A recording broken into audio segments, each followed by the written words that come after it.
So earlier in the season, we talked about containers and really how to put them together. Gave you all those tips and tricks of soil, fertilizer, kind of some design ideas. So it's been since May since we talked about it. You've enjoyed your containers all summer long.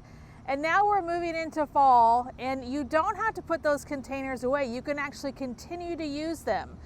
One of the things that you really want to look at is how your plants look. So one of my containers right now is looking pretty sad. Not any flowers really on it anymore, just a lot of green, kind of sad. So what I want to do is I want to take this container and I want to move it into fall. Remember, one of the tips I gave you was to use grasses. Well, unfortunately, I didn't use any grasses in this one, but if you did have grasses, then you would leave those in. But you want to remove all of these, and then you're going to add some of those fall elements. You're going to add maybe some chrysanthemums. You can also find some asters that are available in the store. One of the other things that you can use is you can use some fake foliage. So some of these colorful leaves are really great to add in those containers.